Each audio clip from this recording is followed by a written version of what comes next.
out there in the scariness that is YouTube land, welcome along to the Studio Rats live Q&A number 67. Hooray! Woo! My name is still James Ivy. I was Paul Drew. Okay. You're saying YouTube land, but it's also Facebook land as well. It is Facebook live land, YouTube live land. Hello, the interwebs. Oh, the interwebs. Go on. Loads of stuff to get through. I'm going to post the show link. So if anybody feels like or brave enough to come and join us, you are more than welcome. Just follow the link through, copy that into your browser, follow the links through, sign your life away, give us all your money and all that sort of No. Oh, yeah. I'm joking. We should say hello to Bruce Brooks. Great for you to join us. Safety's in the house. The Geester is also here. And Phil McNally. Great to have you all with us, chaps. Loads of news, loads of stuff, loads of gear to look at and sort of show and tell time. But to start with, Mr. Drew, my partner in audio crime, what have you been up to? Okay, so there's a release that's happening tomorrow. Ooh, that obviously I can't talk about, but I've been trying to get enough videos shot for that. Cool. It takes time to do, actually. So I've been doing that, and what else have we been doing? We've been buying guitars. Oh, we'll come to that. We'll come to that. We bought them last week. I've been collecting them. Yeah, James has been picking them up. What else? Oh, I've sold a guitar, although it hasn't gone yet. But it's right. So I've done a deal, and the deal is happening this weekend, so we can talk about that. Should we talk about that first? Let's go dive in with that one. Yeah, talk about guitars and swaps and stuff. So I want, and John Green has got me onto this. John, if John's there, say hi, John. And me got you onto this as well, because I've been harping on about it for a while. Yeah, I want a 335, and so do I. Yeah. So this is the thing that I can't quite understand, and I was speaking to John about this. Me and John were sort of messaging each other a couple of days ago, and I can't work out the price of a 335 new. Yeah, is only just a little bit more than a second-hand one, if not less. This is what I can't understand, and I'm not even talking about like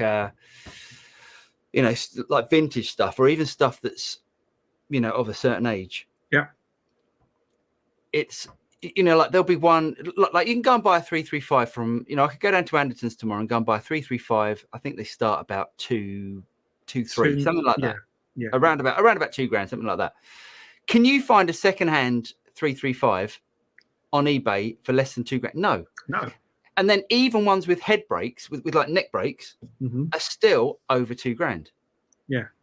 And I'm not even talking about custom shop ones. I'm talking about bog standard American-made 335s. It makes no sense.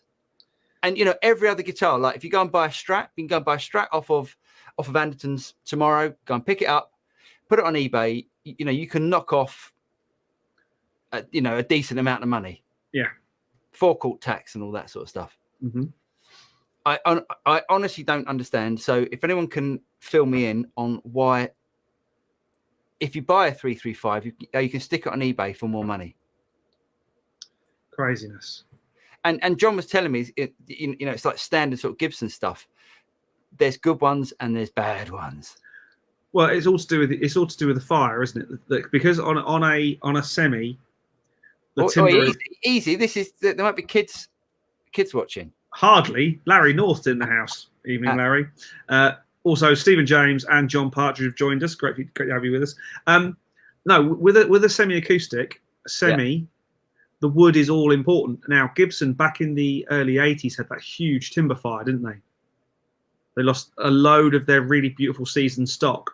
So they were a long time without good timber. If you get one of those kind of mid-80s-ish guitars, there's a fair chance it's not as good as you might be thinking you're paying for. That's a nice way of saying it. So is that why all of the 80s Gibsons weigh like an oak tree? Yes. Because they lost all their dry wood, all their nice seasoned dry wood. Yes. Wow, that's really interesting. But there are some 80s Les Pauls that I've played that that I mean, heavy, but sound great. Yeah. Who knows? Not I. Interesting. You're getting rid of the Tshirt Alt T, the Telecaster one, not semi telly, and what you get, and you're just going to get a 335 in its place. Well, no, so you know, you put things on Facebook Marketplace and people start. To be honest, I did put sale or trade. Right. I like that. You know, I find it quite exciting. And if I get a guitar in, I can keep it for a couple of weeks and then move it on. You know, the end goal with this project is to get a 335, a good 335. Right. Okay. So a guy's offered me a Fender Ultra Strat, one of the new Ultras. Nice. So the top end American, but a new one. Yeah, not the custom shop. Newish one. Yeah. It's basically brand new. That and some cash on the top. So I thought, do you know what that sounds like? That sounds like I could have a bit of fun with the Strat, do a couple of videos on it, move it on. We were just saying before we came on air that our guitar collections are for very different reasons. Yeah. Your studio is all about you, guitars you're in love with, guitars that you play and make your living on. It's all about me. It doesn't matter. It's not just my studio. It's But in my gaff, I've got my 2 or 3 guitars which are my guitars. But for me, it's all about being able to offer clients a palette of instruments. Yeah. So, you know, I've got a reasonable Les Paul, but it's a Les Paul studio. It doesn't need to be pretty and super lovely. It needs to sound good. I've got a good Strat, a good telly, not far from top of the range ones, but someone who's coming in with a guitar, there's going to be 2 ends of it, aren't there? There's going to be 2 ends of client. You're going to have the client who comes in with their custom shop instruments and the client who comes in with their Squire. And if they bring out Squire in with cheese wire on it, I'm going to say, play this. Whereas the guy who's bringing in the custom shop already knows his guitar and effects and amp onions. Probably. Not necessarily, but yes, I hear what you're saying. And let me just answer Stephen James's question. He said, "What color?" It's the I've forgotten. It's the blue one with the maple neck. Blue. I've forgotten what the blue. It's like a metallic blue. Is it midnight blue ember or something? No, it's not. It's something like Rhino blue or something. I don't know. It's not Rhino blue. I know it's not Rhino blue, but yeah. But yeah, it looks all right actually. Nice. Quite nice. I mean, it's a little bit clean for me. It's a little bit too. Then do 2 videos on it and sell it on as clean, not with dings. Yeah, absolutely. Yeah. But you know that sort of. It's the same with the Sirs. No, it isn't Lake Placid Blue. I tell you what, save me doing that. Let me have a quick look. Fender Ultra Strat Blue. Yeah, let me have a look. Ultra, because Lake Placid Blue is quite aquamarine-y, isn't it? It's quite light. Yeah. No, it's not that. It's here we go. Let me find it, and I'll find a picture. No. Oh, hello. Oh. Hello. It's that one. Okay. Do you want to share the? Yeah, I'll share the stream. Oh, yeah, that one. That's nice. It's nice, isn't it? It looks like the same color as the what's the Wolfpack guy? Corey Wong. Corey Wong looks like the same color. It's like that sort of color, isn't it? Yeah. Yes, it is like that sort of color. Yeah. So yeah, I don't know. I mean, it isn't. It's a really nice guitar. Obviously, it's a really nice guitar. Mm-hmm. It's just something not quite rock and roll about it.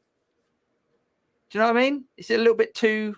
It's a bit. If you wore a suit and you did the box step, it'll be right. Yeah. I don't know. Or an open-necked Hawaiian flowery shirt. I can't think. Who's that? Well, it's Hank Marvin when he does gigs these days. Oh, is that what he wears now? Does he? Okay, and I got the first reference. Yeah, but it's nice. Okay, do you want to cut me out? I will do. I think I'll. Yeah, no, it is really nice. It is really nice. But yeah, we'll see. It'd be really interesting to do a comparison against my custom shop. Yeah. What was my other point? Anything else exciting been going on in your life? I bought a new speaker cabinet, bargain. Anything else exciting going on? No, it's exciting. No, I got this Cornford. Mm-hmm. Cornford are like a. I think they're probably gone bust now. But they were like a real. They were one of the first boutique British companies. Boutique hand-wired British amps, weren't they? They were beautiful. Yeah. So I've got a Cornford 1x12, which is the size of a 2x12. It's a massively big thing. Big cabinet. It's like a big wide boy cabinet. It's got a vintage 30 in it. I got it for £100, and it's in pristine condition. Yeah, brilliant. So cool. That's going to be. I think I'm probably going to get rid of my Victory mini 1x12 compact, and just use this because this thing sounds awesome. Cool, very cool. Yeah. Should we talk about other purchases? Oh, hold on. David's in the house. I've got to show that I'm wearing the T-shirt. There you go. Where's mine? Where's mine? I'm sure it's in the post. Yeah, anyway, sure, yes. Should we talk about purchases? Yes. We'll come back to guitars. Yeah. Because quite frankly, I need to do this while my right arm is still feeling strong. I kid you not. So we've been talking the last few weeks, and various people have mentioned amp brands and stuff, and you've been talking about Plexis and Marshalls and Jubilees and stuff. And a lot of people have mentioned a particular amp brand to us as being someone who you get an awful lot of bang for your buck. Mm-hmm. Now, I thought I would test this with some of my own hard-earned cash. So an amp arrived today. I haven't plugged it in and like wound it up yet, and I'll bring it up. Paul and I are trying to get together once a week to go over to do some more studio stuff. I'll bring it next week with me. Nice. This arrived today. Genuinely, I am not joking. It's got some bling on it, and look at that. That is a Bugera T50 Infinium. So it's 50. Well, it's, no wonder it's heavy. It's 50 watt. It's massive transformers in it. There's two bloody great transformers. Yeah. Two of the big valves, two of the little ones. So it's a Marshall style circuit. It's a Marshall type thing so in a big. Yes, I know, Max. It's a Behringer valve amp. I know, but Bugera did have a name before Behringer. They did exist. Did they? They did exist. I think this thing's going to be quite usable. It's got loads of goodies on it. Talk me through goodies, because I like goodies. So comes with a foot switch for a start, a dual channel foot switch, so you can switch channel or turn the reverb on and off. Okay. Right. Proper dual channel, so you've got EQ on both sides, tone stacks on both sides. Nice. Okay. A fat switch which changes the shape of the EQ on the overdrive side. Yeah. A tone cut, which I think is their name for presence. Okay. Then on the back you've got tube life monitoring. I'm not sure what that means, but basically if the lights go on, it means change your valves. Hey, that's a good idea, isn't it? There's an emulated DI output for a 1x12 or a 4x12. Haven't listened to that yet. It might be terrible, but it might be all right. It will output at 4, 8, or 16 ohms, and it has an effects loop in it. But the best bit is this handmade, allegedly handmade amp was £299. Is it made by fairies? There's no handmade amp. You can't make a handmade amp for, not unless they're paying child labour. Let's not go there. Let's not cast nasturtiums or jump to anything else. The only problem with it is as soon as you touch it, because it's stainless steel, you leave fingerprints on it. Yeah, of course. Do you know? I'm really keen to hear it, because I think if it's a pup, I'll move it on. But actually, if it's just another tone, It might be a really good pedal platform. Who knows? It could be. It could be. It could be. See, this is the lovely thing. When you buy stuff with your own cash, there is no. I mean, I'm going to say this out loud. We are not for buying. There is not enough money that will buy a good review. I bought that myself. If I think it's good, I will tell you. If I think it's rubbish, we will tell you. Oh yeah, because it's my money, and I will maybe be nicer about it on the eBay auction than I was in the review. But, can I? Okay, we've got a couple of questions in that I'm quite interested by. So, do you want to? Where should we start? Keith Milner. Go for no.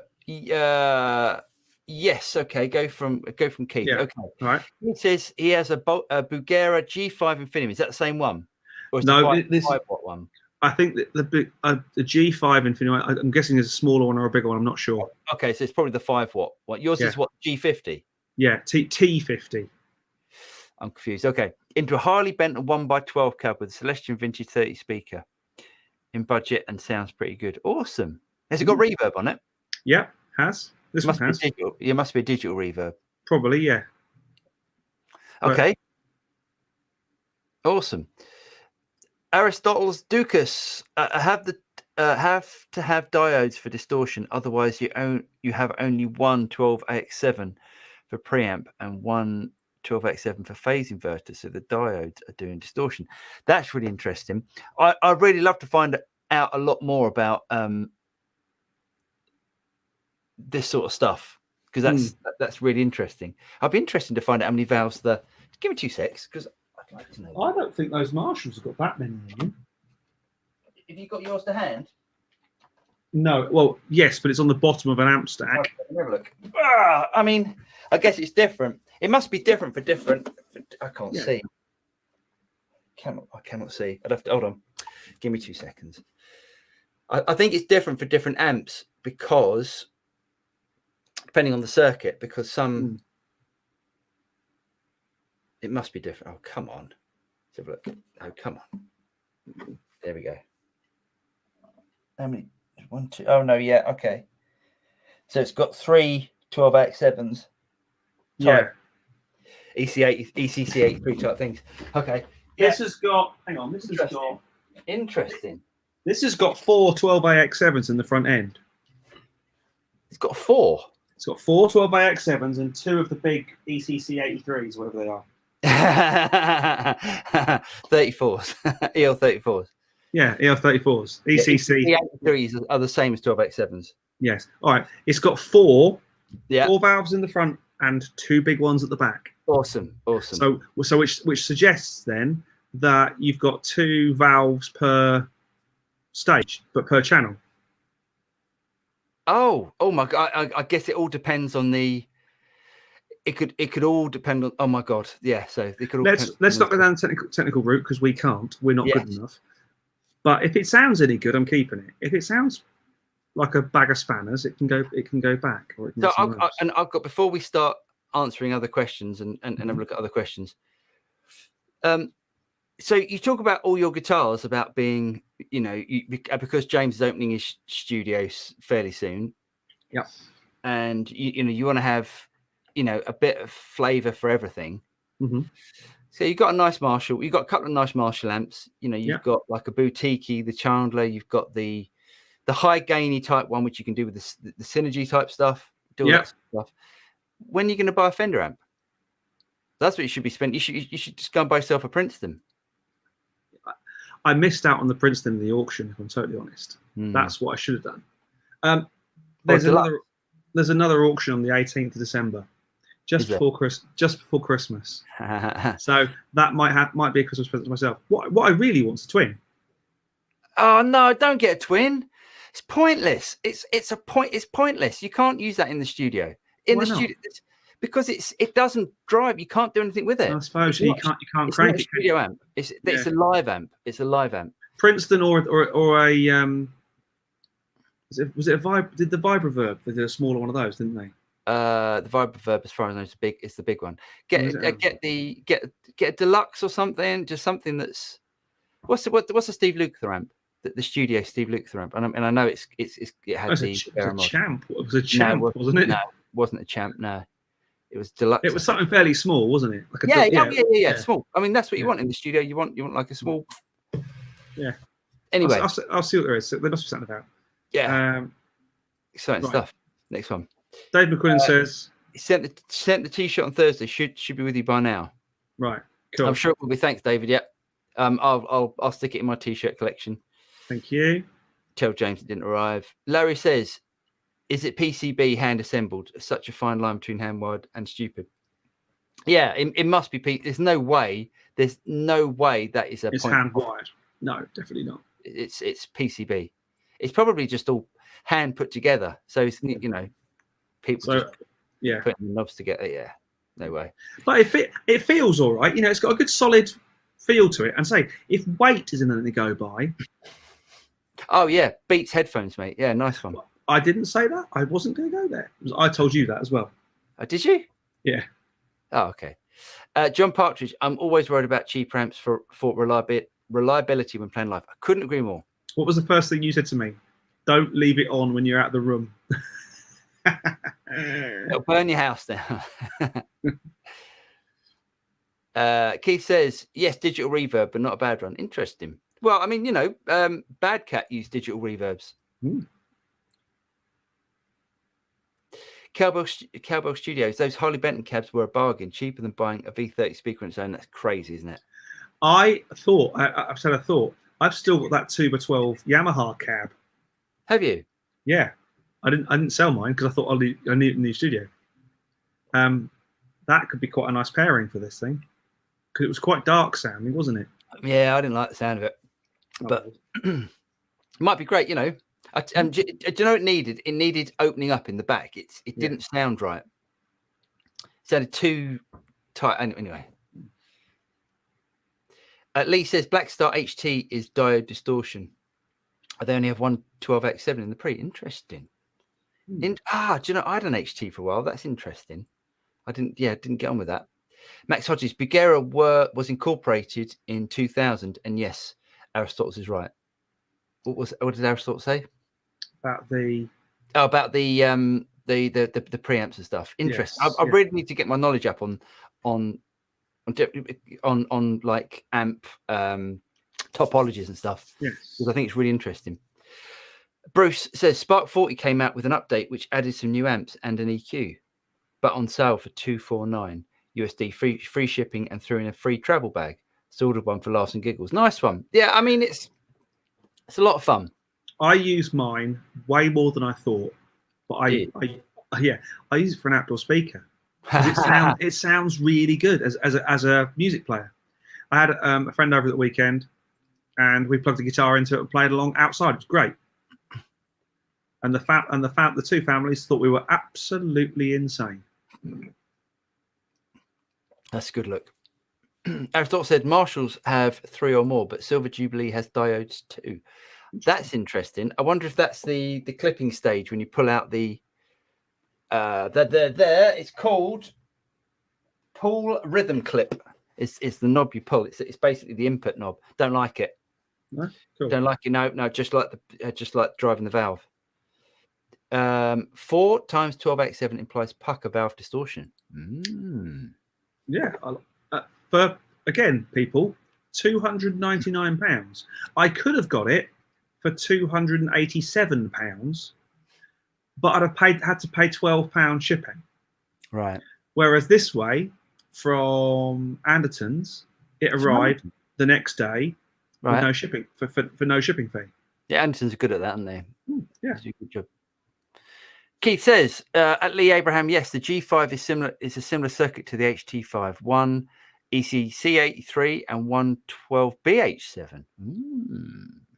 At this point, I'm going to start nodding and agreeing because you're all starting quoting valve numbers at me. He says Aristotle. He said then the Bugera has enough tubes for distortion. This is interesting. Yeah. Okay. God, I tell you what, it's a big valve fest now, isn't it? Valve theory. Generally be one for phase split, feeds power stage. 1 for cleanest channel, 2 in cascade on drive channel. Nice. Okay, I like. Yeah, I'm learning something. I'm definitely learning something. 1 more vote for Princeton or a Vibrolux. Yeah, that's the one. Vibrolux was the one. Is the one I'd really like. Yeah, just because it's got Lux in the name. Oh, nice. You should get some paint, mate. Yeah. David Stocks says, evening all, apologies for the lateness. Unbelievable. We were waiting for you, David. We tried waiting. But we stand in the corner. It's like I stand corrected. To the man in orthopedic shoes. Keith Milner said, Bruce Brooks, it's a shame the EQ takes on one of the pedal slots. That's with the Spark. Yeah, we cope. So I've had a very interesting week this week. That's the end of the questions thus far. So we'll come back to those. I've had an interesting week. I've spent a lot of my week. The tail end of my week last week was pretty much written off with too much heat in the studio, so I didn't want to work during the day because at the moment I have no aircon. The stuff I was supposed to be doing the videos on not working as it was supposed to, and a lot of sitting around twiddling my thumbs. But on Thursday last week, I took a little drive. Friday last week, I took a little drive down to Bath to collect our winnings. Winning? I guess they are winnings. I guess you could say winnings. We won the auctions, therefore our winnings. Now I'll save yours till last, Paul, if I may. Mine was I've made some good choices in my life, but this might not be one of them. I think it'd be a great choice. So first of all, let me just reach down here and grab it, if I can do it without strangling myself. So,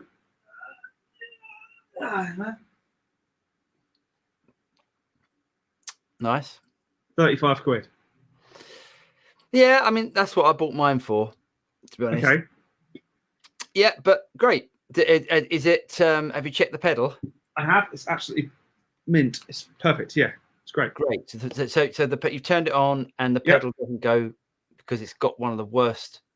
Well, you can replace the actual pedal thing, but anyway. The switch, yeah. I mean, switches are easy to do. So I also picked up a Hiscox acoustic case for 35 quid. Nice. They're best part of 200 new. Are they? But what my bargain, I think. Let's have a look. It's a bolt on. It's a 12 string. Can I have a look at the tuning pegs? Yep. Back end. Are they the originals? They look like it. They do look like it. See, every time I've seen one of the, they look too good. Do they? Every time I've seen an Echo 12 string, right, it normally has the plastic ends, right, and normally a couple of them are broken off. Yeah, my genuine 60s Echo does have the plastic kind of mother of pearly machines, and they're all mint. But okay, it's not going to sound great over the microphone that's built into a laptop, but it is for 110 quid. It's another flavour in the studio. Definitely. And it's totally playable. I haven't changed the strings yet because I'm going to send it to my man, Mr. Steve Barrett at the Guitar Lodge, and get it sorted out. It is a Chinese one. It's not an Italian one.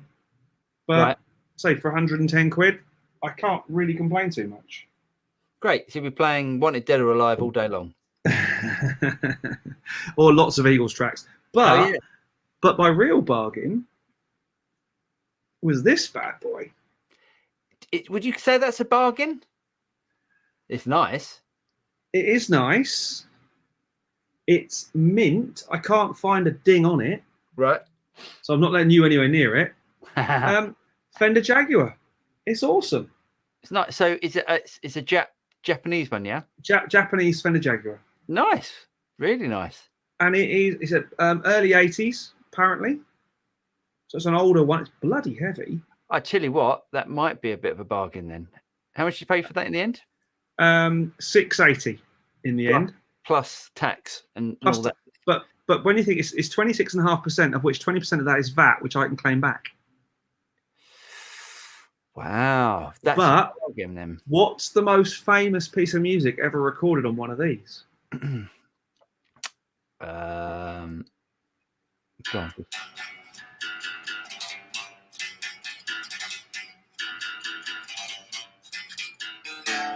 God, can't even play myself. Lovely. Well, can you play me an E chord and do a little? So you want to? No, it dies. It dies too quick. I think it's the compression on the audio thing. No, it's still can't hear it. The sustain on these. The sustain from those is lovely. Nice. You get a really nice kind of. I just want to go.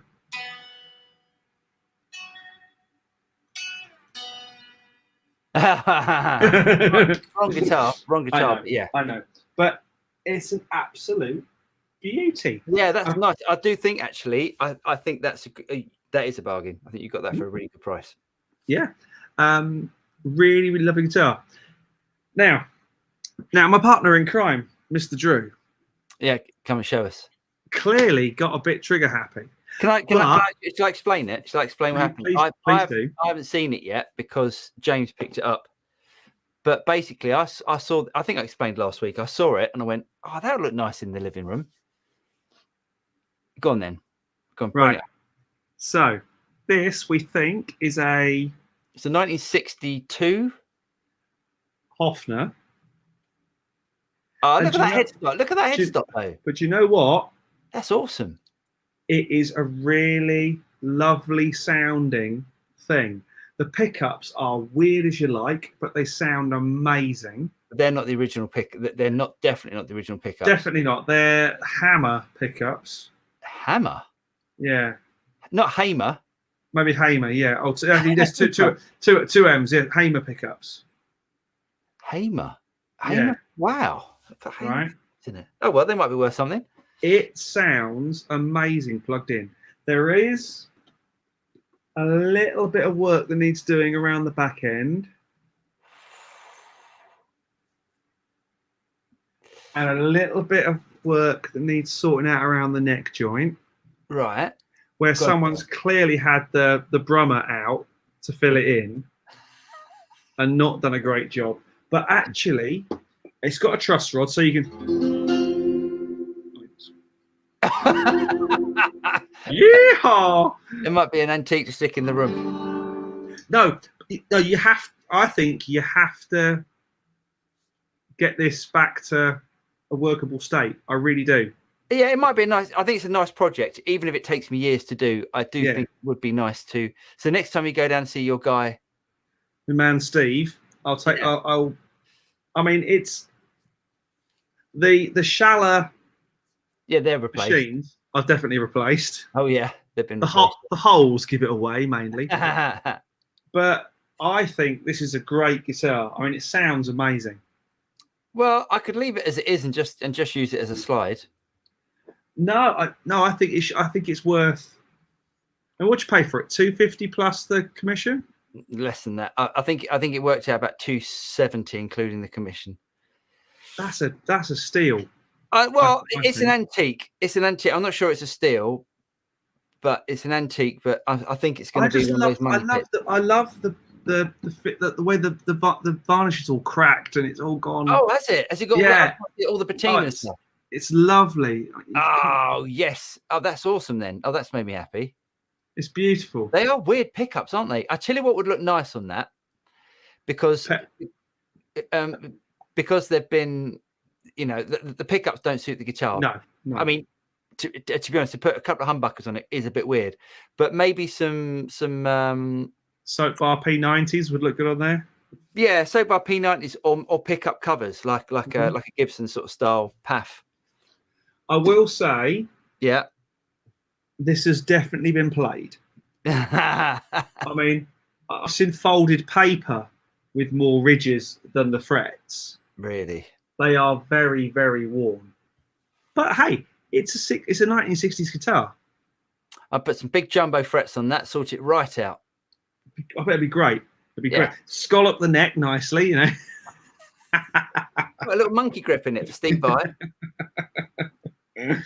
So that was our experiment with guitar auctions. Oh well, it's a bit fun. I will be experimenting again come December because I think there is, and hey, if I can get my wife to sit outside drinking coffee, maybe not outside in December, watching the auctions with me, saying buy that, buy that, buy that, I'm on to a winner. Yeah, that is good news. That is happy days. Right, should you do some more questiones? Yes. Where do we get to? We got to. Oh, blimey, long way up. Where did we get to? Well, there's been a couple. Okay. Bruce Brooks, 8:26 p.m. Underneath Keith Milner, in between. You got it right. Yeah. Bruce says at Keith Milner, yes, I know, bummer, but for the price, still seems pretty cool. Good for out by the pool or a weekend trip. It's true. Yeah. Again, people talking about the Spark. Yeah. Lee Abraham says, my clean to screen question last week. I know I said valve amp only, but Katana, like the look of the Katana Air. Yeah, all really good. Katana stuff is great. It really is. It's really versatile. It sounds good. It feels good to play. And it's so reasonably priced. Or once we check out the Infinium. Yeah, maybe. The combo version is not a lot more money. Isn't it? Could be. I'm just throwing it out there. Yeah. Okay. Yeah. Well, so let's test it out. Yeah.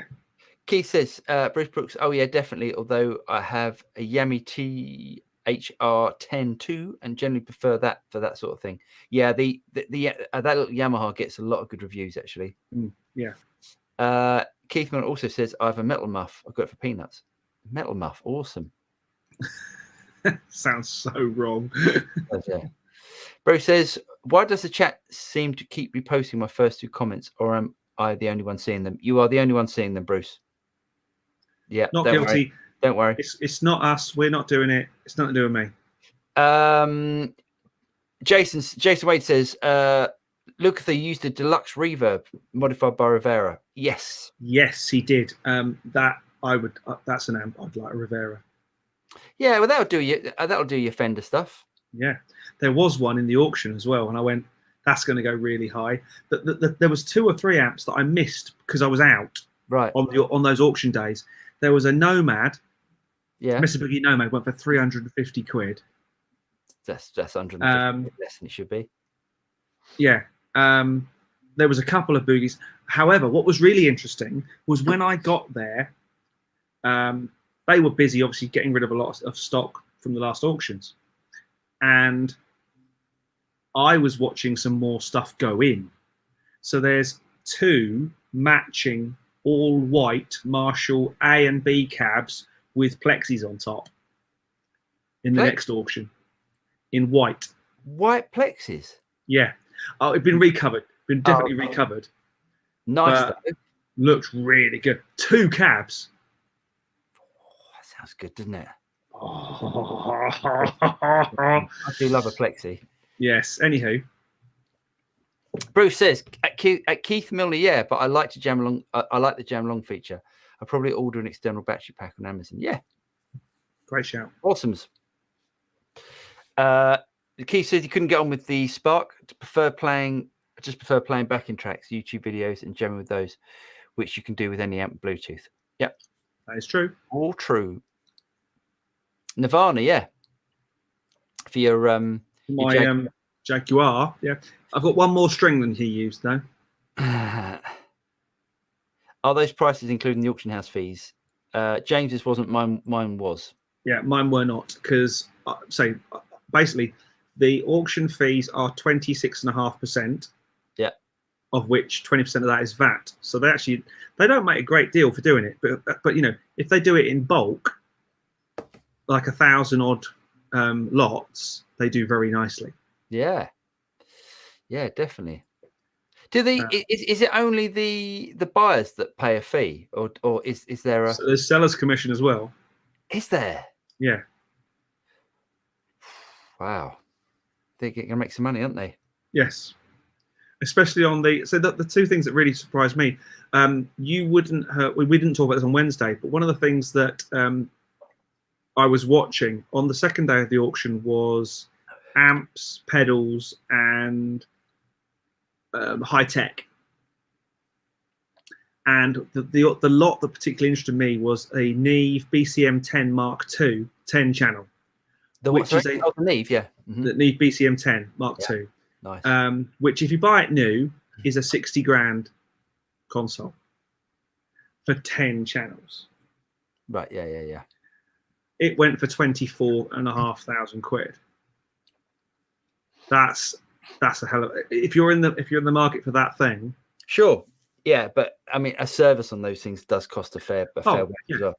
Yeah, and obviously you don't just put it in the back of your van. You know, that's got to be disassembled properly. It's got to be serviced and installed properly by Neve. Yeah. But hey, expensive. Even Robert. Keith says, Bruce Brooks, most of the time I use a music speed changer app. Oh, interesting. God, seems like these two should have a little chat themselves. I was going to say, get a room, boys. Didn't receive it, just ordered it Monday. Figured if I don't like it, I can sell it and get most of my money back after it goes off sale. Yes, it's true. You can. Yeah. Okay. Yes, it's certainly true. Okay. Let's stop talking about the sparks. I think, especially just between you two. How's the studio build going? Right. It's very exciting. Bugger all's happening, if I'm honest. We are in the waiting game for planning. So I've checked in with my builders this morning. They haven't heard yet. It's gone up on the town notice board that I want planning applications gone in. It's a matter of time now, Cowbell. I'm as frustrated as everyone else is. I have started doing the wiring diagrams and all the lighting diagrams and all that sort of stuff, and where I want the trussing and stuff. I've started ordering bits, basically. I've started ordering the stuff that isn't part of the official build. So the trussing that I want to drop down to hang lights and cameras and stuff off, I've ordered that today. That was £1,000. Basically, this is all the stuff that I'm buying that I'm not telling Jen about. You're buying it before you've had planning permission. I hope you get planning permission. Yeah, because the price was good. Okay. It was one. The opportunity arose, should we say? Nice. Yeah. So yeah, but basically, Cowbell, as and when I know, trust me, you lot will be the first to know. It seems like Bruce is sorted now with his comments. It's all good. Cool. Guitar 156265 on the GT1000. You always have a ping pong delay. Can you make it repeat like a normal delay, but on both sides, not alternating like a ping pong does? Yes, just use a normal delay, not a ping pong. Yeah, you don't have to use a ping pong. I think you might be saying me. I always have a ping pong delay. And yes, you do. Yeah. Yeah, I like. Just give me a bigger stereo width as possible. Yeah, but hold on. Go back. Can you make it repeat like a normal delay, but on both sides? Do you mean like a delay? Both sides being the same. It's just a delay, not a stereo ping pong delay. Oh, okay. If that's what you mean, yes, exactly what James said. Yeah, just choose a different delay. Choose one of the mono delays. Yeah. Lee says, are you going to mention Fender Player Plus? Just my luck, they released those 3 days after I buy a regular telly player. Yes, we are talking about that. Actually, we should do this. Actually, we'll do that after we've done Bruce's next comment, because then we'll have bottomed out on the questions. Okay, Bruce says, I used to buy motorcycles at auctions, fix them up and sell them. Hardly any more bargains these days on motorcycles or guitars. It's true. It's true. Yeah, true. So, right. Mr. Drew, what is in your virtual shopping basket today virtual shopping basket of loveliness that we're all going to fall in love with? Okay. Let me go into it, everyone else will go, yeah, probably. Let's have a look. Where are we? Okay. Say I when. mean, it's a bit more than last week, but there's not a hell of a lot going on. Okay, go on then. Yeah. We in business? Yes. So I'm a little bit confused. So Orange have got a new amp out, Right. and it's a tranny one. Okay. I don't. So I wasn't going to mention this because for me, it's not. It wouldn't be anything that I'd be interested in, but other people might be. All analog JFET preamp design and 100-watt class AB power amp. Yeah, I don't know. It's it's a new amp out by Orange. Sorry if I'm not getting too excited about it. But transistor, that's weird. Because Orange Yeah, were always Orange, known yeah. for big, fat, lovely, huge numbers of valves and lots of glass. Yeah, that's what I thought. I mean, I've got nothing against transistor amps. Okay. Really. So there's that. Okay. Where are we? Oh, where's it all that? Where's it all gone? Hold on. Oh no, it's all gone wrong. Hold on. Okay. Right. See, I think this looks really nice. Yeah. So this is it's a bit weird because it's Gibson and School of Rock team up for a limited run of black and gold Les Paul specials, limited to 100 guitars. But how good does that look? That would be one that I would want in the a Les Paul with P90s as well is on my shopping list. Yeah, I mean that just looks great. And I normally think gold hardware looks like I'm not into it, but on that it just looks pure. Does look kind of cool, doesn't it? Yeah, it's really nice, isn't it? How much? I can't find a price. And so it's too much then. Well, they've only done 100 of them. I think it would be very unlikely to see one. You'd be very unlikely to see one in the UK on the shelves. It'll probably just get bought up straight away. But I mean, these aren't like normally the Les Paul Special. It's not an expensive guitar. You can buy it. You can buy it fairly reasonably. But I just thought that looks really nice. Cool. So well done, Gibson. You ask and we provide the new Fender Player Plus. So basically, these are the Mexican version of the Ultras, I think.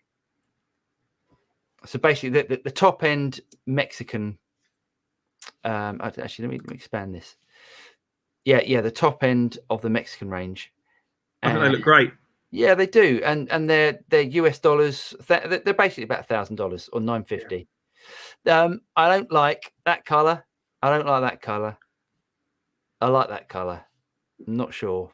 Oh no, I do like that actually. And instantly, I like the two Strat colors. That looks like some dodgy cocktail I had in Greece once. Nah, I'm not sure. I'm not sure about it. Yeah, but really interesting, and I think they're going to sell like hotcakes. Oh, I tell you what though. Hopefully, I'm not going to buy this, but by clicking on that. Yeah, that looks nice. Yeah, I'll give you that. That does look quite sweet. Hey, weird shape though. They look a bit, don't they? That is, what's happened there? That might just be photography. It's been squished. Yeah, it might be. No, it's not. That's weird. That's really slightly different. Interesting. But yeah, nice. You'll like this. I mean, why? There's no need. I love the way it looks like it's bananaed. Yeah, it looks like the next one because of the fan frets. Yeah. Yeah. Have you ever played? I've played a fan fret bass. I've never played a fan fret guitar. I've never played anything fan fret, to be honest. Fan fret bass actually is one of those. If you don't think about it, yeah, it's normal. So tell me, I mean, on this pointless instrument, apart from it having a banana neck on it, yeah. Tell me what's going on. Is it what do the strings? Is the extra? Because it's an extra 2 on the bottom. is my understanding. Why? What is the point of that? So you can go chug chug chug chug chug chug chug chug chug, or maybe it's chug chug chug chug chug chug. That to me is like, honestly, that's what the bass is for. The bass, that's the bass end. Let the bass player do his job. Absolutely ridiculous. I love the guitar. It could do with 2 less strings. Yeah, no, it's everything about that's wrong. I love the color. Yeah, I like the color. The color's nice. Okay, next one. Go on in. I do have an opinion, don't I? I do apologize. That's very noir. Well, that's funny because it's the Fender limited edition Noir 2021 made in Japan. Looks cool, doesn't it? Yeah, that telly looks great. Come on, that telly looks wicked. I like the darkened metal work on it. Yeah, I like the what they call it, smoked chrome. That looks great. Yeah, I like that. I really like that. And not too bad. You know, Japanese made telly. I like it. Nice. Yeah, I'll give you that. You can have that. So Fender, it's basically because what's happened this week, it's been Super Booth, isn't it, this week? So yes, it's been very, a lot of companies haven't released anything because all the news is all about Super Booth, which is nothing to do with us guitar players, really. Well, it's going to be more soon because I think Super Booth is going to take over from Mesa. Yeah, I think you're right, mate. Yeah, I think you're right. Oh, hello. That is a Squire Jazzmaster with P90s. Nice. But look at that. That's a Squire. That's bright, looking pretty, isn't it? It looks great. The finish and the sunburst on that is phenomenal. Really nice job, haven't they? Done a really nice job. I think that looks awesome. And the gold pick guards, I like that. I like the white one. I have to admit, the white one's really cool, isn't it? It almost looks like a jazz bass almost, or a baritone, doesn't it? It does look a bit baritone, yeah. Yeah, very nice. Okay, James wanted to talk about something. Whoa. I'm going to blame Mike Ayton for this because he threw this on my radar, and I thought to myself, now we all have a pick that we like, you know, or maybe 2 or 3 picks that we can play with. And that would not be one of them. Quick plug here for our friends. Yeah. Where's that side?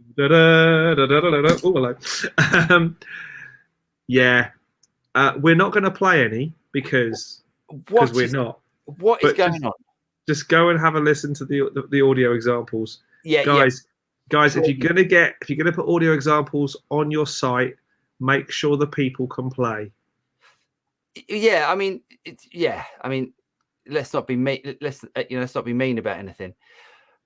But it is, you know, like I look at that pick there, this one here, this one, and it's got 1, 2, 3, 4, 5, 6, 7 little knobs on it. Yeah, and I'm guessing it's the same on both sides. Yeah. What's that going to do? It's just going to get caught up in the string. It's not going to do anything. You know, it might be all right for strumming something, but you couldn't play any notes with any articulation. No. What absolute pointless. I'm tempted to throw a $5 at it just to see how utterly pointless it turns out to be. Please do. Please do. You should do that. You should definitely do that. Do they sell them in the UK anywhere? Don't know. I think you have to order them online at the moment. Okay. So it means it'll be a $5 with about 25 quid import duty.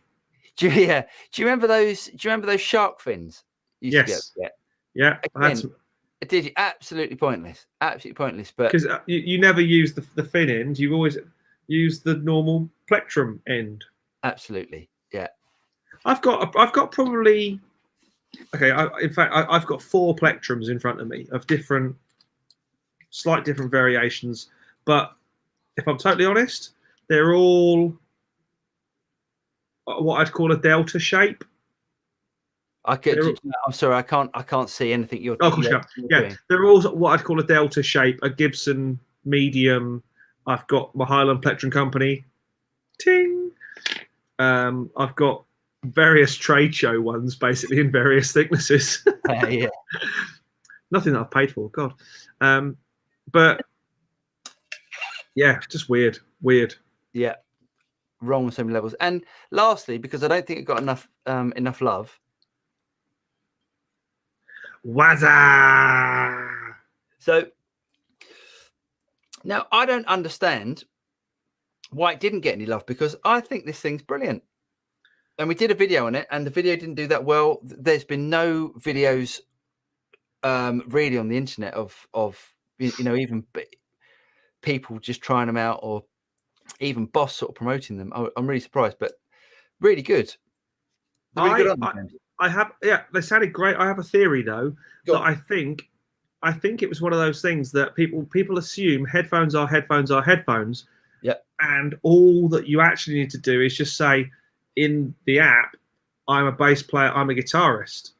You shouldn't necessarily have to go and buy a completely different set of headphones. Now, again, maybe I'm wrong. I'm ill-informed in this, which is also a dangerous place to be. But are the headphones themselves different between the Wazza guitar and the Wazza bass? And the way to test that is to play some music through it, and if they sound the same, I think it's almost an overshoot by Boss to do bass and guitar. They should have done Wazza Air headphones. I see. I hear what you're saying. I mean, I don't know. I don't know what the technology is inside. If they're different, I would imagine that they've got different drivers in, but I could be completely wrong. And if they are, surely in their press release and their website, it should be shouting about that fact, and they're not. Yeah. No, fair enough. Fair enough. But see, this is what. Actually, James, can I come out now? Yes. Of course. One second. Oh, yeah. There we go. Yeah. I mean, for me, I wouldn't go and buy a Spark amp, because those headphones, the guitar versions, sound so much better than the Spark. I agree. And they're so much more useful from a personal practice point. They're amazing. They sound absolutely fantastic. They definitely they should have an audio output on them. Definitely. It would be amazing, wouldn't it, if you could just take them off your head, plug them in, and then get the recorded sound, because the sound is astonishing. Yes, really, really good, really impressive. Should we jump back into some questiones? Yeah. I think we got to there. The new Fender Super Reverb Tonemaster is one of the best sounding solid state amps I've ever heard. I don't think it's solid state though, is it? It's digital. Yes, but that's not the same as, I suppose technically it is, because it's not valve. Okay. But yeah, I know what you mean. I do. It's not discrete components. It's PC IP based. Yeah. Sorry, IC based, integrated circuit based, rather than discrete components. Okay. I don't like the color fade personally. I couldn't agree more. We're talking about the Fenders. Yeah. Yeah. They look good, but I'm a bit of a skeptic about the noise of single coils. See, that's what's coming on the that Ultra that I'm swapping for my Sir. So it'd be interesting to try them out, because I'm really want to try them out. I personally like noises. I mean, James has got one at the moment. James has got a Fender Strat. You've got a Strat Plus, haven't you? Yes, with lace sensors. Yeah, and I used to have a Strat Plus Deluxe with lace sensors. And I used to think they sounded great, because especially Strats have a really harsh. You're right. You pointed. No, I'm saying I adore. I've probably told the story of that Strat before. I've wanted that Strat since I first saw Eric Clapton do the Albert Hall gigs. I wanted that Strat, and then found it one day bizarrely in Denmark Street and said, "Right, I'll have that." So the thing about Strats are that everyone thinks a Telly is harsh. A Telly is not harsh. A Telly is quite round, isn't it? Yeah, Telly's really, Telly's just like a rock and roll machine, while a Strat is really harsh on that treble pickup. If check out the video. I did a video, just done a video on the Plexi. Got released just before the video this came out. Yeah, and so you can hear how harsh a Strat bridge pickup is, and Yeah. I always found with lace sensors it took that harsh edge off, which I always just think were quite nice. Love that guitar. Yeah. David says, I like the new Alpine white with black pickguard Squire. Yes. Oh, yes. Squire, they're doing some good stuff at the moment. I guess this is referring to Mr. Petrucci's 8-string pointless banana guitar. Yes. Lee says next year the Petrucci Majesty harp takes you 4 days to restring it. So true. I don't get all of this. Yeah, it's like that's what. But how can you be in a band? I mean, it's got to be so hard to get a mix of a band but we've got a bass player and. But surely isn't that just the absolute opposite of a Chapman stick, where the bass player is starting to encroach on the guitar player's register? Yes, I guess you're right. Yeah. Another guitar I've been looking for on and off. Do you remember Making Music magazine? The big sheet, really, really horrible paper, used to be free in music shops. Yeah. I remember the back page of Making Music used to always have a featured guitar. And I remember on it once I saw there was a sitar guitar. Electric sitar. Yeah. And do you know what? I so want one. Just because I want to be able to go down, down, down, down, down, down, down, down, down, down, down, chap, like the Metallica, the beginning of there's a couple of Satriani tunes that use electric guitar as well. He does use it. Vi as well. Vi's used it. Yeah, and I thought, do you know what? That's got to be a cool thing to have. Yes, definitely. They appear on eBay every so often, and I'm like, oh, no. Next time one appears, I'm having it. Yeah, it is a bit of a one trick, but I guess it's a good trick. It's a good trick, yeah. It's like having a bass and guitar in one. Bands like Royal Blood would love that, where the bass player is also the main guitar player. But Royal Blood, he uses like a bass. That's the thing. And the sounds he gets out of that, absolutely brilliant. If I bought an 8-string, I'd have to grow 2 extra fingers. Yeah, that's it's. Sophie says Luna gets control surface compatibility and sidechain. Yes, at last. That's what everyone's been asking for. That good news. Those picks look like something sold by Love Honey. And if you don't know what Love Honey is, Google it. Guitar 156265. If you haven't heard about the Jet Slide, you should look it up. Okay, should we look at that? Yes. Should I look it up? Come then. Yes. We can do this sort of stuff. We're on the fly. We're crazy cats. Yeah, don't share my screen yet, because if something you don't know what's going to come up. Jet Slide. Oh, interesting. Okay. Let's have a look. Okay, share it. Yeah. Oh. Okay. Okay. So it's like I don't quite understand. Like a slide guitar that actually a slide guitar that actually sits on your finger, I think. Yeah. Oh look. Oh, so it moves out the way when you. That's cool. Oh, I like that. That's a great idea. If only I could play slide.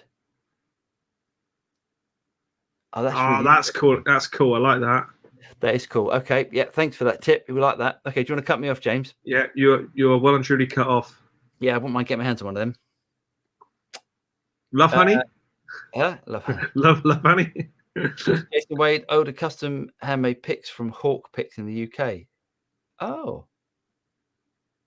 I don't know Hawk Picks. Can't you just get one of those? You can get those pick stampers, can't you? Now. Oh no! I mean, no. I know. Yeah. I appreciate. I said it for a laugh. old credit cards and just what I know would happen. Jake would get hold of it and start going through my current credit cards. Yeah. So I've got Hawk Picks up if you want to share. Yeah. Nice. Yeah, it's interesting. Oh. Something wrong with this. Tone, yeah, nice.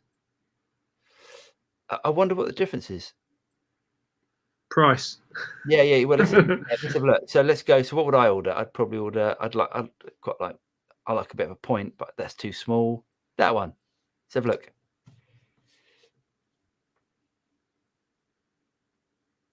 Okay. Gauge, yes. Bevels. I don't know what that is. Let's go standard bevel. Grip holes. No grip holes. I don't want grip holes. Oh, they're 12 quid each. Ouch. Are they plastic or are they actually abalone? No, they'll be plastic. If they're abalone, they'll shatter. Yeah, you think so? Yeah. Well, no. Okay. Ooh, nice thing. Expensive. Right. Nice. Okay. Go on. You cut me off. Thank God. Cowbell says bass players are too cheap. They won't buy new strings, so they would never use that much money on headphones. It's true. Maybe that's what it is. Bloody bass players. Who needs bass players anymore? Just go and buy one of Petrucci's guitars. Are those headphones better than a set of bad dynamic DT770s? I mean, I doubt it. They're different. Yeah, they're not designed for that. They're more like a Bluetooth. I mean, they're Bluetooth headset as well. So, I don't think there's a way you can also connect them via a cable. Are the Waza headphones expensive? Yes, they are quite expensive. I don't know what they are. I can tell you. $349, aren't they? I think they are that sort of price. Yeah, but they're really good. And think of it as like a practice. As an amplifier. Think of an amplifier where you're not going to bother your wife. Huh? Yeah, 50-watt amp. Yeah, that's fine. Yeah. I think your neighbour's deaf, and they'd still be able to hear that.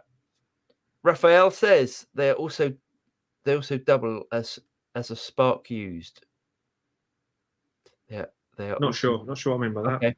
Yeah, let's know what you mean, Raphael. Yeah. Interestingly, although fortunately it wasn't from the outside world, as in another person, Jen did say I was playing a track today and I was giving it some serious beans on Ye Olde drums, and Jen did say I could hear you 5 houses away. Really? I don't play often, only when I need to track. But I did spend most of the morning tracking 2 songs today, so it won't be. I'd hate that. I'd hate that because I'd be going every hit. You'd be going, oh, I'm upsetting someone. Got to get this done quick, and it would just stress me out. Yeah, true. Smack the like button for the guys. Yes. Cheers, Jason. Yes. Smack the old like button. Like, subscribe, hit the bell, do all the stuff everyone tells you to do, but we really mean it. The thing is, I don't think anyone who watches this will probably, everyone that watches this, I imagine, is a subscriber anyway, or at least a liker. Yeah. But thanks, Jason. Yeah, give us a like, guys. It does help. David says my wife's buying him a pair of Waza Airs for Christmas. Oh, sorry. Should have put that before. Very good. A lot of modeling amps have a sitar emulator. Oh, they do, but emulation is not authenticity. You can't buy get a proper sitar for the studio. That's what you need. You can pick them on eBay for not much money as well. Can you really? Yeah, you really can. I'd love one. I think I'd like one of them. Especially the Boss stuff. What was that? Oh, okay. Yeah, the modeling stuff. Yeah, definitely. David says, got my email about being in line for a King of Tone 2020. Really? Is that true? 2027? That is unbelievable, isn't it? How much is this pedal in the window? They're not even that expensive. They're not. I mean, they are expensive, but they're not. It's not like a Klon. That is crazy. That is. That's all to do with that pedal show. That's all to do with them. Shows you how influential. You all right? Yeah. Having a little Trump? Itchy foot. Oh, okay. 2027. I'd just give up. What? There must be something else that sounds like it. Yeah, there's clones of the King of Tone. Clone of Tone. Didn't I see a King of Tone where the King was spelled with a C the other day? that's a copy? I don't know. I think I did. I thought, oh, is that what we're on about? But yeah, who knows? I mean, I don't. It'd be interesting. I'd like to try one, but I also think there's a lot of hype. There's a lot of hype out there, especially with pedals. Someone was trying. Bruce says someone was trying to convince me that Rob Chapman invented the Chapman stick. Had to explain to him that the stick was invented before Rob was born. Awesome. I thought it was Colin Chapman, wasn't it? It could be. I don't know. I don't know anything about. Colin Chapman was Lotus cars. Different industry, yeah. The gag was once again lost, didn't you? Well, it's a bit of a dad joke, but okay. Jason Wade, a bit expensive, especially having them shipped to the USA. But I order the T6 about the size of a large Jazz 3-pick in bulk, about 6 at a time.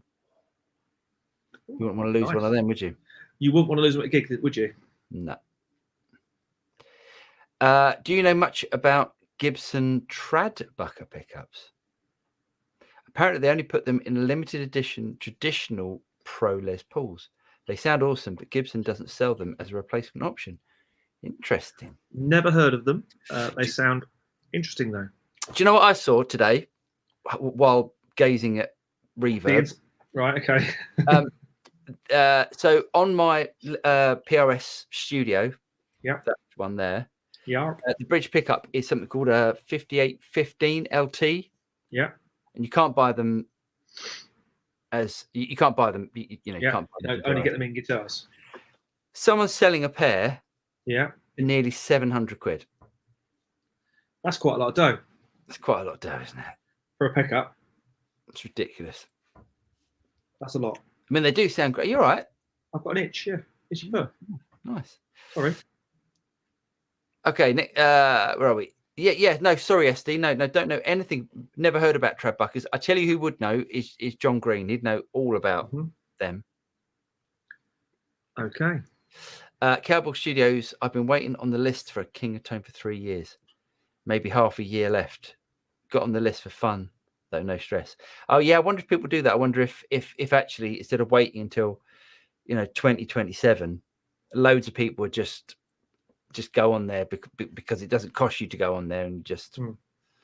King of Tones are only 250 quid new, yet they sell for £500 on eBay because of the waiting list. Oh. What is a King of Tones? An overdrive, isn't it? It's a pedal, yeah. It's an overdrive pedal. It's an overdrive. Two stages. Great. John Cordy bought a King of Tone and demoed it. Meh. But John Cordy tends to play through modelers. So a great guitar player. Speaking of great guitar players, who's that new guy you found? That's one of the things I wanted to show people, actually. It was a Jack Ruch, R-U-C-H. If anyone hasn't heard Jack Ruch, go and check him out and go and have a look at his YouTube channel.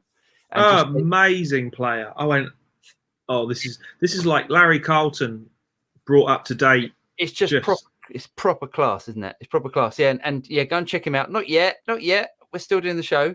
We're here still. We'll be offended. And yeah, just really, really good. And yeah, so go and join his YouTube channel. Really good. Next one. Cowbell says the King of Tones I've tried. All the King of Tones he's tried sound great, but nothing magic. I think that's the thing that worries me is that people, people get on the waiting list for these things thinking that it's going to be a magic bullet, isn't it? I think it's going to be something incredible, and it's just a pedal. It's just a pedal. It ain't going to make you play any better. No. Yeah, I mean, I always think, those things. Like, I've got so many overdrive pedals, and you could blindfold me and set them. I reckon you could get a really similar sort of sound on a lot of them. Well, we're going to do a video next week, aren't we, about overdrives and pedals and stuff. And I think it's going to be a very interesting video. So a bit of a teaser there. Yeah. Yes. What the hell? Oh, hello. So much snobbery and hype in some gear these days. Definitely there is. There is so much. Oh, now I want to put this one in there just because it's funny. because just in case you weren't with us last week, the big news, but maybe it's not that big, but it's certainly financially rewarding news, is that both Mr. Drew over there and myself have sold our quad cortices. Our new quad corti have gone. Now, what's the guy's name or the channel? Was it Hot Tone or something like that? The guy who basically had a rant about Neural, and it was awesome. It was really awesome about how the Quad Cortex has not delivered on any of the big claims it would have, and I tend to agree. I remember phoning you the first night it arrived, and me saying, I don't like it as much as my 11 rack. It doesn't feel the same. You did say that, It doesn't feel right. Hey, but then let's hold our hands up. I think we were involved in that hype as well. Because we got and I did think it was great, and then it's just not. It's not great enough. It's not great enough. Every time I switched it on, I was like, oh yeah, this is quite good. And then you play for a little bit and you just go, I'm just going to switch it. I'm going to switch an amp on. It didn't sound. I think it's probably great for the metal guys. Brilliant. And so it won't be for a little while because it's a serious chunk of change. But I'm going to buy a Fractal. Right. I'm going to buy an Axif X3 because it's the top, all singing, all dancing daddy of modelers. It has been forever. Why don't you just go and get a 2? One of the expanded 2 ones, one of the new edition 2s. I didn't know you could get an expanded 2 that was like a 3. It's not like a 3, but it's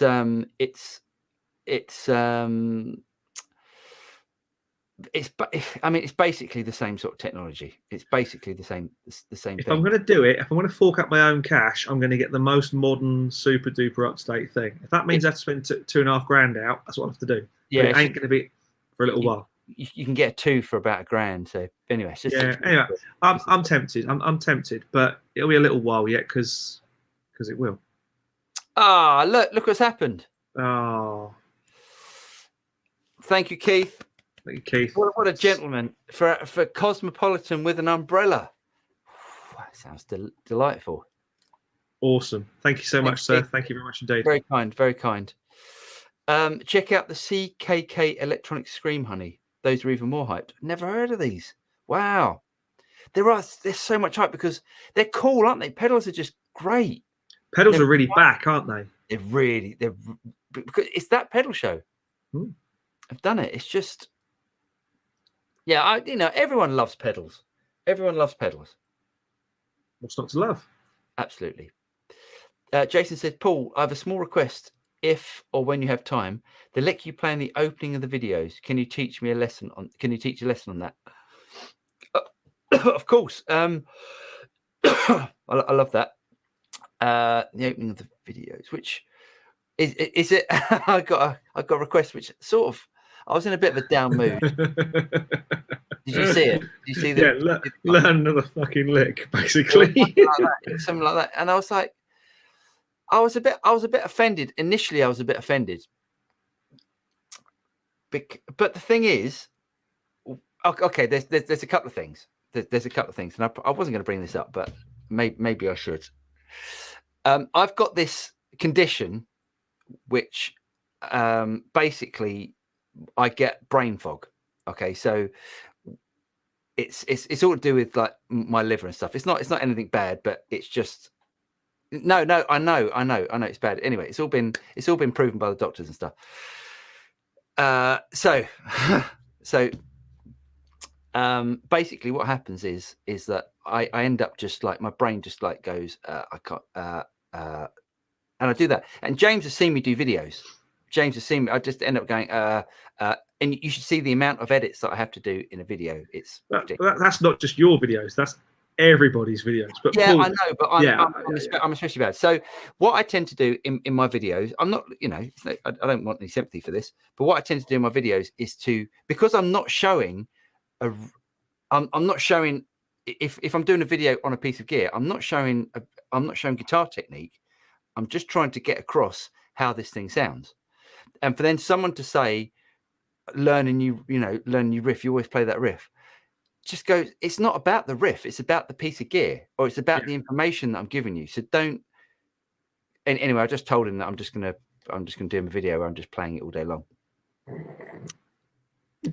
Anyway, you can always buy 2 prints of tone. Exactly. That's why I don't understand. Is there actually a pedal called a Prince of Tone? Yeah, the Prince. So the King of Tone is the double pedal. It's a dual pedal.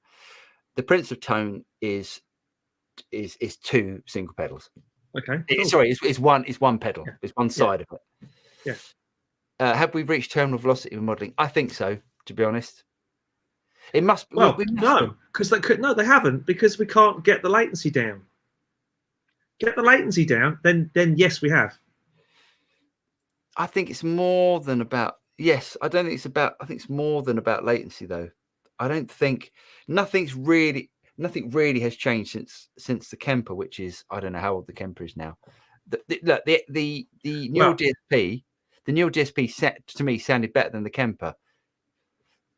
So Lee Abraham says, in 2000 the Pod was the best. In 2012 Kemper was the best. In 2020 QC was the best. Surely something's equal to an amp by now. It depends what you mean by equal, because you know what do you want it to do? You know, it's what this thing does. It's like it can sound like any amp, and it can produce any effect. So you could literally just turn up with this little box, plug into the PA or plug into the recording system, and get great guitar sounds. So you know what's not to like about that? But personally, it's still not an amp. It's not like playing through an amp. It's not moving any air, not moving your trousers, is it? No, but it's not just about that. I think lots of guitar players always talk about that. Oh, but I'm just not getting the feel. I'm not getting the feel. And it's true. There is something about that. But, you know, there's certain guitar players that can put an amplifier in the live room, put the head inside the studio, and then so you're controlling the head, but the speakers out in the live room. Mm-hmm. To me, that is how I like to record. If I'm in a studio, that's how I like it. I don't want to be in the room where my guitar amp's smacking against my face. I don't hear that. I get enough of that from James's ride cymbal.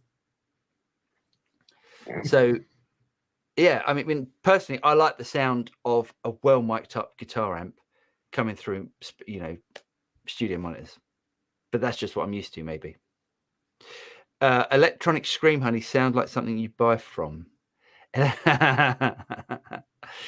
It does. Happy Me, I love my GT100 and GT1000. The thing about the GT1000 is it feels fantastic. When you're playing through it, it's immediately reactive. It's like, James, it's like your 11 rack. It's that sort of thing. So, yeah, just look out for tomorrow. Got a chance to try my friend's Quad C. Sound didn't blow my other stuff on the market, but onboard interface. That is so true. That is the best thing about that unit. It was how I love the touchscreen. That the whole design, and that for me is what Neural DSP do best. They're so good at the design and the actual structure of, you know, how things work, and it's brilliant. But yes, I agree. It didn't sound great. That lick progression is awesome. Cheers, Jason. Very nice. Can you just send me a link to the video? I'm trying to think what one it is. It's probably the one. It's probably the one the guy was talking about. Probably. David Stockton. The issue in modelers is that next year there will always be a new one out. It's a bit of an endless cycle, like iPhones, etc. I used to jump on them, but now just use stump boxes. And I'm happy with it, without a doubt. There's nothing better than getting a great valve amp. People that have had like you know, a Plexi or a Fender, you know, an old Fender or a JCM 800, tend to hang on to them because they sound great. Yeah. Sorry. A friend of mine just bought the X3. Not impressed, to be honest. It sounded good, but something with the playing experience was off for me. Oh, interesting. I think we're talking about the same thing. Yeah. So it's the connectivity, isn't it? Yeah. Yeah, there's a disconnect. Whereas plugging into one of those, or probably even that, you're just going to go, and you go, yeah. Well, that's what. So I spent a bit of time today while I was waiting for video comments to come back. I spent a bit of time sorting out my live rig, about what I'm going to be using live now, and amp into the. I've rigged up the Boss Tube amp expander, so I've got more control over the and also use the tube amp expander for effects. So it's basically I can get my divided by 13 amp, which hasn't got an effects loop in it. Pair that with a tube amp expander, which does, and then you can then incorporate an effects loop inside the new amp, which is brilliant. And that to me is what. But I would never take out the divided by 13 amp because it hasn't got an effects loop. I need an effects loop. Yeah, can't play without one. Keith has just nailed it.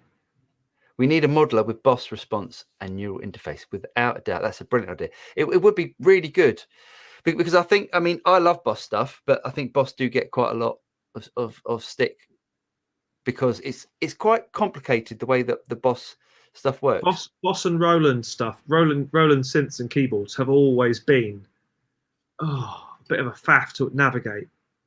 Do you know what I mean? Yeah, but there's really, I mean, Boss stuff is solid. Yeah. It sounds great. Really good stuff. Lee said James still liking the mini head rush. I love it because I found another thing. Right? I found another thing you can do. I reached out to the beautiful people at Headrush, which it turns out I should have known this because Headrush is the old 11 rack technology.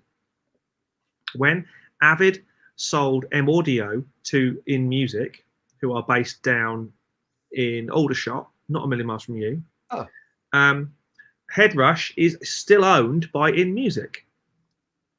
So I knew I'd get an answer back. It turns out, boys and girls, if you have an 11 rack and you, like I, have stored your presets to your computer, which you can do with the 11 rack, you can just drag your presets straight into the folder that the MX5 or the Headrush drops onto your computer when it's connected, and your presets are just dragged straight across. The file format is technically different, but they work. They're exactly the same. Do they sound exactly the same? They sound exactly the same. Awesome. That's so good. If you then want to obviously now put some of the new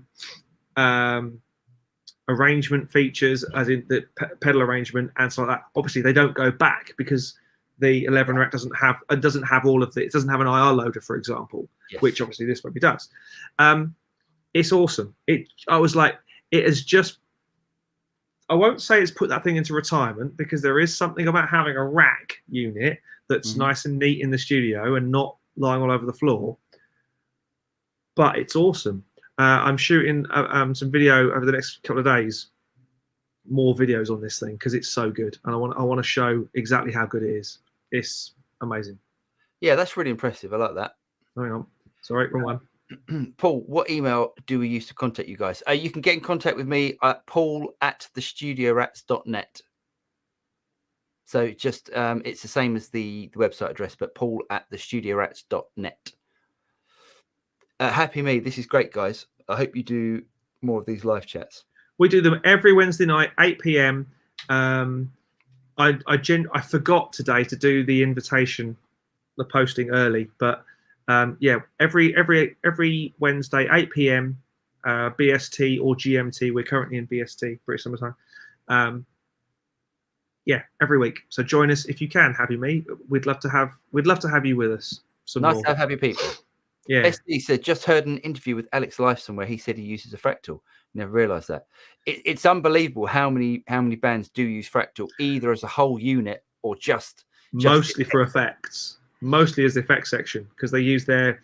Wasn't he a JHS amp guy, or Hughes and Kentner, wasn't he? Was he? Yeah, I'm sure he's a Hughes and Kentner guy. Didn't they? What was it them that had those? They did a tour once where they had these custom built, weird looking almost like cyberpunk amps. Was that them? Don't remember. Yeah, I mean, it is amazing how many people do use fractal, because it's the connectivity of them, and you can do so much. So if you want to have, use like normal amps, and then have one sound coming out of stage, and then one sound going somewhere else to the front of the house or whatever, you can do all that sort of stuff. It's really clever stuff. I think Boss and Roland manuals are written for keyboard players. They appear to be a lot clever. That's so true. That's so true. Yeah. I know keyboard players. They love a manual. Keith Muller says, I had a Boss GT3. Holy crap, the manual for that thing. Yeah, I know what you mean. I always struggle with manuals anyway. I normally just tend to turn it on and try and work my way through it. Yeah. Keith says, at least with an app-based interface on some of the newer stuff, it's a bit easier. Yes, definitely. That does make it a lot easier, doesn't it? Yes, indeed. Happy Me says, I don't tend to read the manuals. I like the discovery.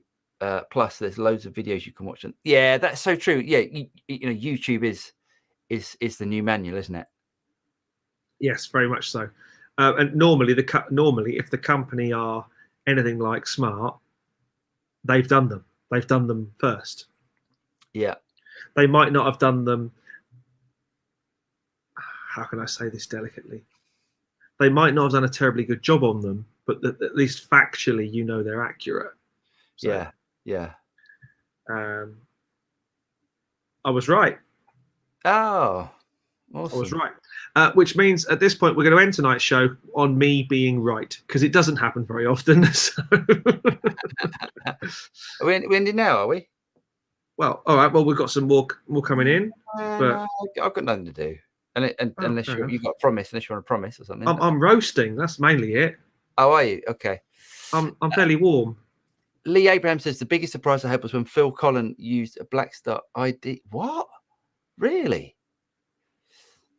Wow. I thought he was a drummer. Don't. I know. Dead jokes. James. Was anybody else really, really upset this week? I don't know if you saw it, but Genesis are going out on their new, on the last Domino tour, and Phil Collins' son is playing drums, and there was an interview with the three of them, Phil, Tony, and Mike. Yeah. And the other two looked, their age. Yeah. Phil looks really unwell. Like, well, he has to sit on a chair, I think, when on stage. He's in a chair on stage, and I'm just thinking, great. I mean, he was a great performer, wasn't he?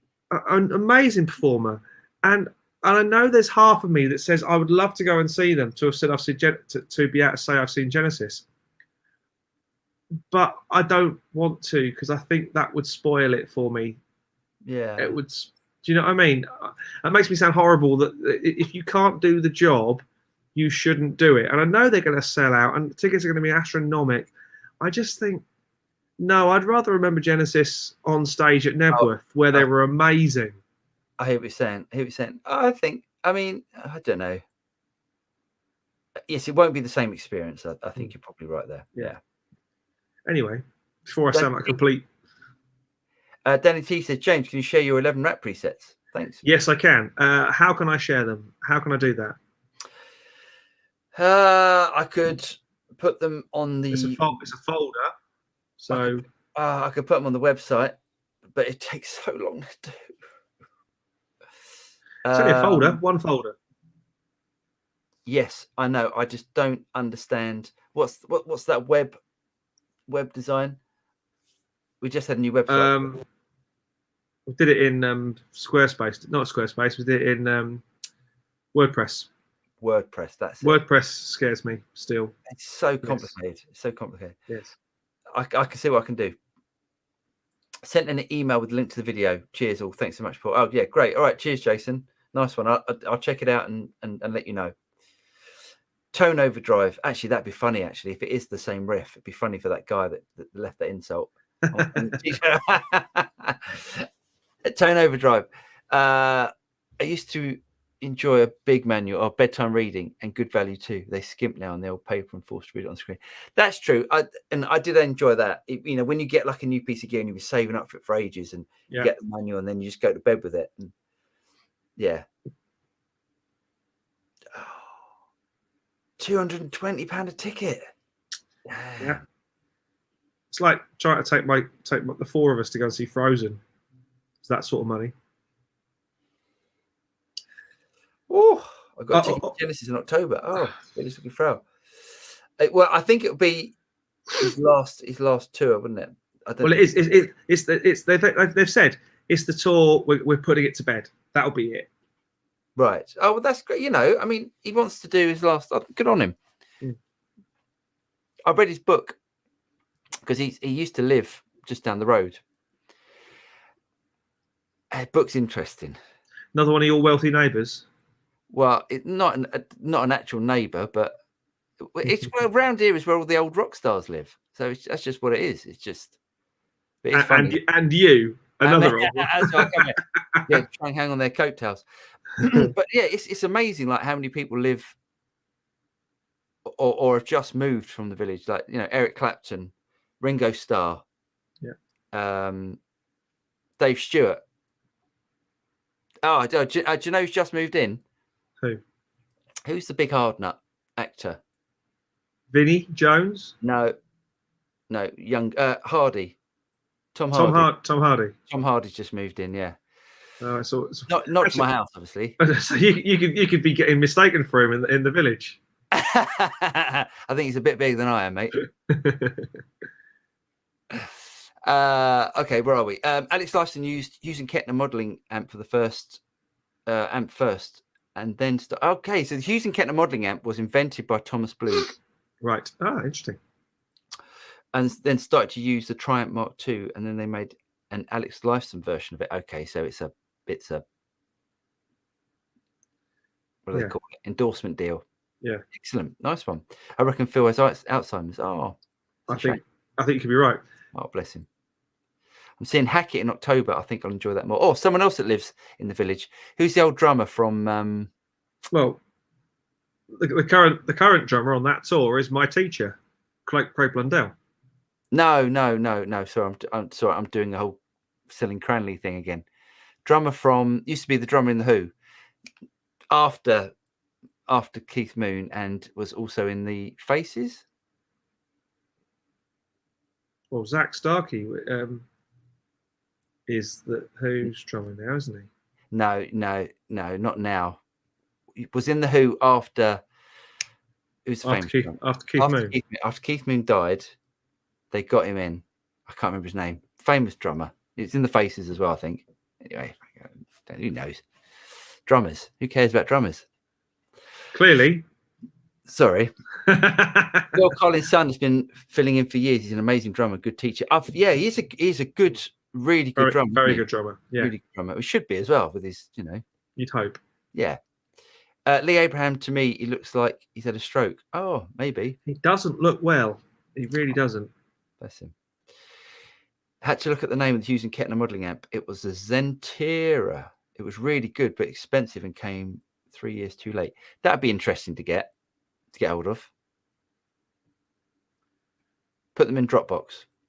Yes. Could do. How do we share a Dropbox link? Oh, that's a nice guitar, John. You got there?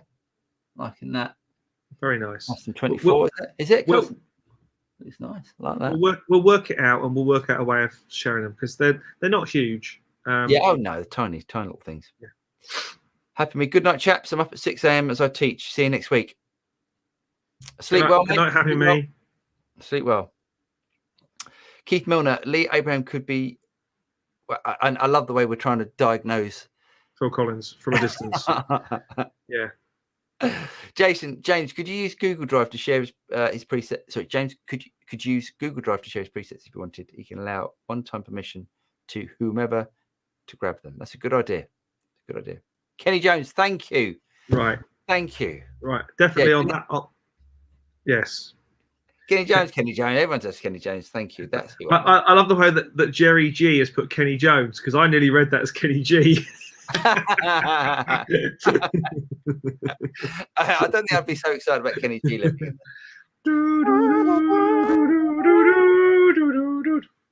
What's the funny? Have you ever seen? If anyone hasn't seen Shreds, have you ever seen Shreds, James? No. You've never seen Shreds. It's like this is like gigging gold. So right, okay. when you're doing a gig, and you know all that time you've got in between setting up and sound check and dinner, possibly if you're lucky, you get 4 hours. Mm-hmm. Take an iPad or a computer with you and look up Shreds. It's basically someone started off, getting a video of a band, and then replaying everything really badly. Right. But every time it's really funny because every time the camera focuses on a particular person, that part of the mix comes out, and it's just the funniest thing you've ever seen. And the funniest one, or one of the funniest ones I've ever seen, is Michael Bolton and Kenny G. It is so funny because you got Kenny G just like basically just it's been overdubbed to sound really bad. Yes. And Michael Bolton it sort of sounds a bit like Michael Bolton, but it's the funniest thing. So Shreds. The funniest one for me is John Petrucci's YouTube guy, as in with the hi, I'm John Petrucci.